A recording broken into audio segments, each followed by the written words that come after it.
Hello everyone, welcome to একে tips YouTube channel. একে tips YouTube চ্যানেলে তোমাদের সকলকে স্বাগত জানাই। আজকে এপিসোডে আমরা ওয়েস্ট বেঙ্গল পুলিশ রিক্রুটমেন্ট বোর্ডের যে কনস্টেবল রিক্রুটমেন্ট চলছে সেটার সিলেবাস সম্পর্কে এবং এক্সাম প্যাটার্ন সম্পর্কে তোমাদের সঙ্গে আজকে বিস্তারিত আলোচনা করব। তো রিক্রুটমেন্ট প্রসেসের এর আগের ভিডিওতে তোমরা দেখেছো কি কি ভুল করলে কি কি তার সমাধান রয়েছে।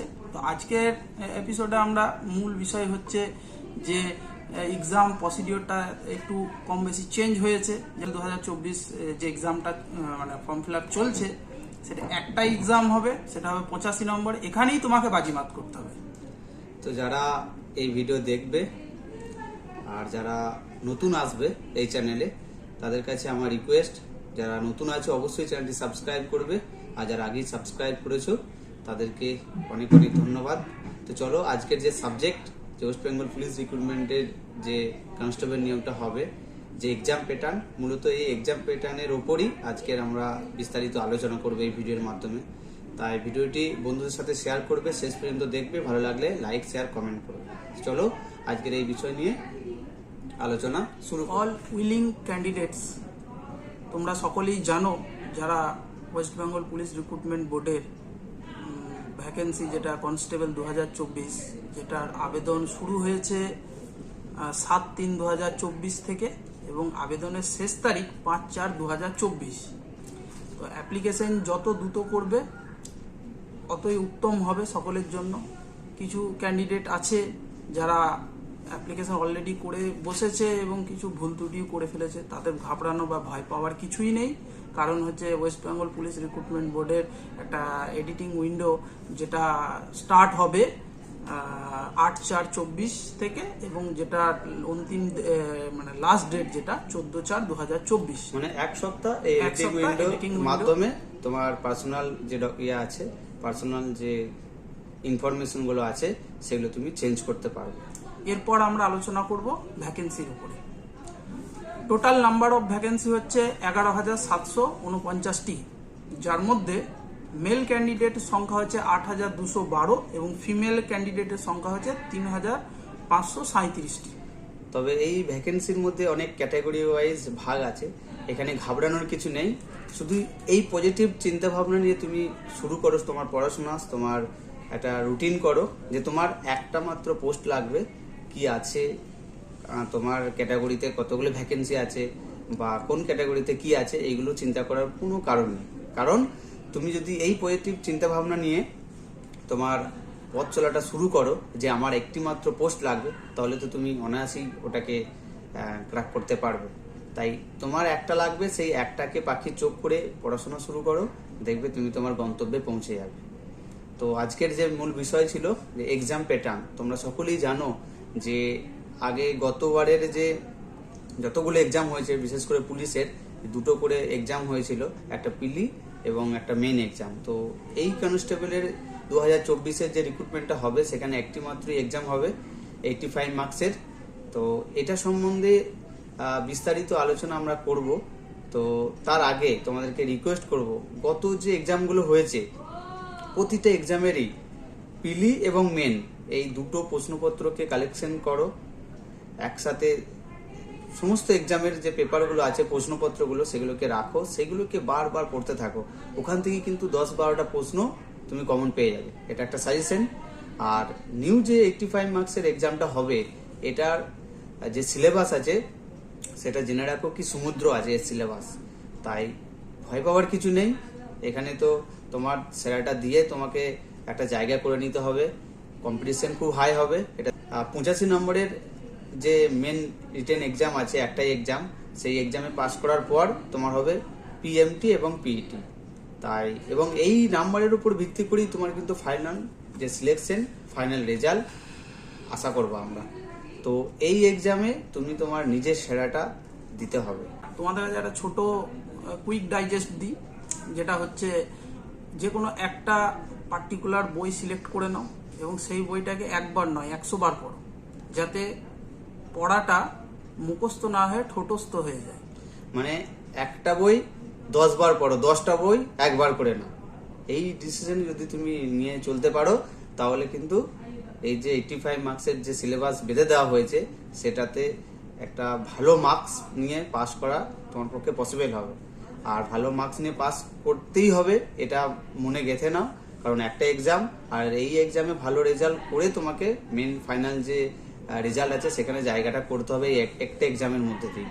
ইন্টারভিউ আছে 15 নম্বর, ওটা কিন্তু এই মেন এক্সামকে তোমার পাখির চোখ করতে হবে। কি কি সিলেবাস আছে, কত কোন সাবজেক্টে কত মার্কস আছে, এগুলো নিয়ে একটু দেখে নাও। সকলেই জানো, তবুও আমরা একটু বারবার রিমাইন্ডার হিসেবে তোমাদেরকে বলে দিতে চাইছি। তাই সিলেবাস সম্পর্কে একটু আউট নলেজ তোমাদের আছে কম বেশি সকলে, তো আমিও কিছু বলতে চাই। তো টোটাল 85 নম্বরের মধ্যে 4টে ভাগে ভাগ করেছে। তা জিকে মানে জেনারেল নলেজ যেটা, তাতে 25 মার্কস আছে, ইংলিশে 10 আছে, ম্যাথামেটিক্সে 25 এবং রিজনিংয়ে 25, টোটাল 85 নম্বর। যেহেতু এক্সাম একটাই, সেহেতু কম্পিটিশন হওয়ার চান্সেসও অনেক বেশি, তো পড়াশোনাটাও তোমাদের ঘর সেই লেভেলে নিয়ে যেতে হবে। গত যে এক্সামগুলো হয়েছিল সেখানে ইংরেজি কিন্তু এখন যে 10 আছে ওটা আগে 25 মার্কস ছিল, তো ইংরেজি নিয়ে অনেকের সমস্যা ছিল, তো সেই জায়গাটায় 15 নম্বর ওখানে কমিয়ে দিয়ে রিজনিং এর 15 নম্বর এক্সট্রা বাড়ানো হয়েছে। তাতে করে অনেক স্টুডেন্ট আছে যারা রিজনিং খুব ভালো পড়ে, তারা রিজনিং এর উপর বা জিকের ওপর বেস করে পড়াশোনা এগিয়ে নিয়ে যায়, তাদের ক্ষেত্রে তো অনেক ফ্যাসিলিটি আছে। তাই এই ধরনের যে সুযোগগুলো আছে, তুমি ভালো করে যদি পড়াশোনা করো, জিকে, ম্যাথ এবং রিজনিং এই তিনটের উপর যদি ঠিকঠাকভাবে ফোকাস দিতে পারো তাহলে তোমার মার্কস অনেকটাই হাই হবে। আর যে 10 নম্বর ইংলিশে আছে সেই 10 নম্বরের জন্য কি কি করতে হবে সেগুলো বলছি। তো আমরা জিকে পার্টটায় প্রথমে আলোচনা করি, তারপরে অন্যান্য বিষয়গুলো কিভাবে কি পড়াশোনা করবে সেগুলো নিয়ে আলোচনা করব। আলোচনা হোক জিকে পার্টের উপরে। যেহেতু 25 মার্কস রয়েছে জিকেতে, তো তোমাদের সমস্ত কিছু, যেমন ওর মধ্যে ইতিহাস পড়ছে, জিওগ্রাফি পড়ছে, পলিটিক্যাল সায়েন্স, ইকোনমিক্স, এছাড়া কারেন্ট অ্যাফেয়ার্স, তাছাড়াও তোমার বর্তমান ইভেন্ট যেগুলো নিউজ পেপারে যে হেডিং ইভেন্টগুলো থাকে সেগুলো নিয়ে তোমাকে কম বেশি ফোকাস রাখতে হবে। তাছাড়াও তোমাদের টেক যেগুলো টেকনিক্যাল যেগুলো, যেমন কম্পিউটার পড়ছে ওর মধ্যে, তার সায়েন্স পড়ছে ওর মধ্যে, এগুলো তোমাকে নিয়ে পড়াশোনা করতে হবে। তো এইগুলোর উপরে পার্টিকুলার কিছু বই আছে, যেমন ইংলিশ মাধ্যমে যারা পড়ছো তারা আরিয়াহান্তের, ম্যাকগ্রা হিলসের এইসব বইগুলো পড়তে পারো। তারপর তাছাড়াও তোমরা লুসেন্টের বইটা দেখতে পারো, যথেষ্ট ভালো বই। ঠিক আছে, বেশ কিছু বইয়ের নাম বললাম। বাংলা মাধ্যমে যারা পড়াশোনা করতে চাও তারা পার্টিকুলার, আমার মতে মনে হয় প্রত্যেকটা সাবজেক্টে সেপারেটলি বই পড়লে খুবই ভালো হয়। থেকে মাধ্যমিকের যে বইগুলো আছে, বিশেষ করে ইতিহাস, ভূগোল, ইংরাজি এবং অঙ্ক এবং জীবনবিজ্ঞান, ভৌত বিজ্ঞান, এই পাঠ্য বইগুলো একটু ভালো করে পড়ে নেবে। ওখান থেকে কিন্তু যদি ঠিকঠাকভাবে পড়াশোনা করতে পারি, তো যেগুলো পড়ে এসেছি সেগুলো তোমার একটু চর্চা হয়ে যাবে। বাংলা মাধ্যমে যারা পড়াশোনা করছো তারা যদি পার্টিকুলার কিছু সেপারেটলি পড়াশোনা করতে যাও, যেমন ইতিহাসের ক্ষেত্রে জীবন মুখোপাধ্যায় বইটা ফলো করতে পারো, ভূগোলের ক্ষেত্রে কার্তিকচন্দ্র মণ্ডল, ইকোনমিক্সের ক্ষেত্রে তোজাম্মেল হোসেন, এছাড়াও যেমন পলিটিক্যাল সায়েন্সে বা রাষ্ট্রবিজ্ঞানের ক্ষেত্রে রাজীব শ্রাবণের, এই সব বইগুলো তোমরা ফলো করতে পারো। বন্ধুরা, ইংলিশের জন্য যারা চিন্তিত আছো তাদের উদ্দেশ্যে বলতে চাই, থেকে মাধ্যমিক পর্যন্ত যে ইংরেজি বইটা আছে তার গ্রামার পোর্শনটা A to Z, সেখানে গ্রামারের যে সিলেবাস আছে সেটা পুরোটা কভার করো। সাথে সাথে মাধ্যমিকের টেস্ট পেপারের যে গ্রামার পোর্শনটা আছে সেটা প্র্যাকটিস করো ভালো করে। আর এক্সট্রা কি কি করবে সেগুলো আমার বন্ধু বলছে, একটু দেখে নাও। দেখুন, আমি এর আগে বাংলা মাধ্যমে যে স্টুডেন্টগুলো পড়াশোনা করতে চাই, আমরা সকলে বাংলাই পড়ি, কিছুজন ইংলিশও পড়ে। তো বাংলার ক্ষেত্রে যেহেতু 4টে বই অলরেডি বলেছি বাংলার, ইংলিশের ক্ষেত্রে তোমরা এসপি বক্সি ফলো করতে পারো বা পিকে দে সরকার ফলো করতে পারো। ম্যাথের ক্ষেত্রে বাংলায় যেহেতু মোস্ট ফেমাস বুক যেটা হচ্ছে চঞ্চল ঘোষের বা সুবীর দাস আছে, তো তোমরা সকলে ওগুলো ফলো করতে পারো। অ্যাফেয়ার্সের ক্ষেত্রে তোমরা অনেকে নিউজ পেপার ফলো করো, আমি মনে করি নিউজ পেপার ফলো না করে তোমরা যেটা মান্থলি যে কারেন্ট অ্যাফেয়ার্সগুলো দেয়, যেগুলো জিস্ট থাকে, তো অল্প কিছু পড়ে বেশি অ্যান্সার করা যায় সেরকম জিনিসগুলো ফলো করো। বেশি পড়ার থেকে অল্প পড়ো, কিন্তু সলিড পড়ো, যাতে পরীক্ষা হলে কনফিউজ না হও। মেন আমরা সকলেই সব কিছু টাচ করে যাই, কিন্তু গভীরভাবে বিষয়টা পড়ি না। অথচ ওই জন্য পরীক্ষায় এমন কিছু কোশ্চেন দেয়, 4টে অপশন থাকে, মনে হয় 4টেই ঠিক হওয়ার মতন। তো সেই সমস্যাগুলো সবারই হয়ে থাকে, তো সেইগুলো থেকে বাঁচতে হবে। তাই কম পড়ো, কিন্তু সলিড পড়ো, যাতে পরীক্ষার হলে ভুল হওয়ার চান্সেস কম থাকে। এই পরীক্ষাটা যেটা 24-এর রিক্রুটমেন্ট, একটা এক্সাম হচ্ছে 85 নম্বরে, তাই কম্পিটিশন হওয়ার চান্সেস বেশি থাকছে। তাই তোমাকে পড়াশোনাটা সেই ফোকাসে করতে হবে। আর একটা সায়েন্সের জন্য তোমরা 9-10-এর যেটা জীবনবিজ্ঞান ভৌতবিজ্ঞান পার্ট আছে, সেটা খুব ভালো করে পড়বে এবং খুবই মানে যেটাকে বলে খুঁটিয়ে খুঁটিয়ে পড়া, সেটা পড়বে। এবং তাছাড়াও সায়েন্সের এনসাইক্লোপিডিয়া রয়েছে, ঠিক আছে, যেটা আরিয়াহান্ত, তো সেটা তোমরা পারচেস করতে পারো। 9-10-এর সায়েন্স বইগুলো তো খুবই খুঁটিয়ে খুঁটিয়ে পড়বে, কারণ 9-10-এর স্ট্যান্ডার্ডের উপরই এক্সামটা হচ্ছে।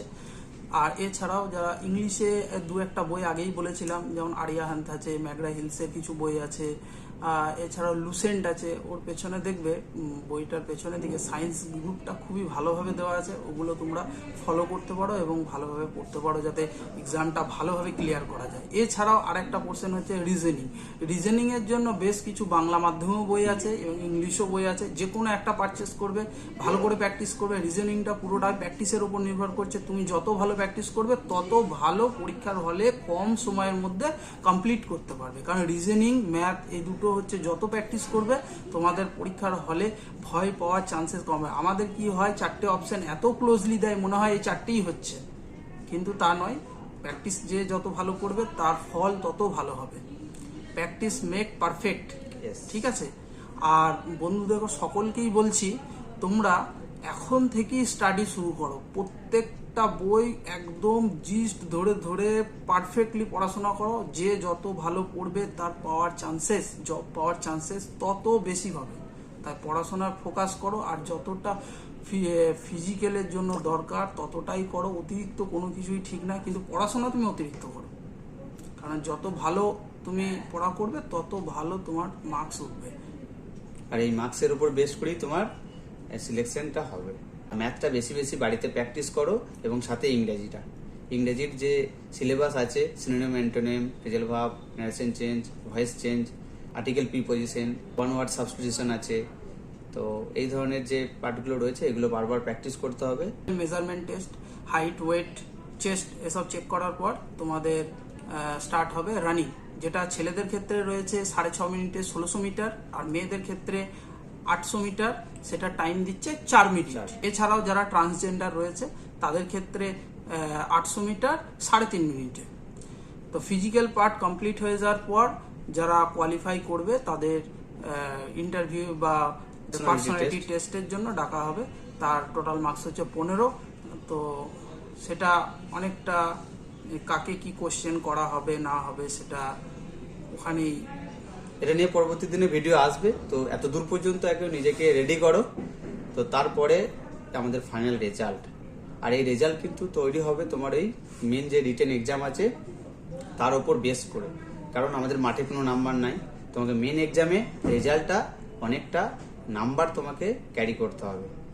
ফাইনাল রেজাল্ট হবে, সেখানে সিলেকশন তোমার হয়ে যাবে, আমরা এটুকু আশা করব।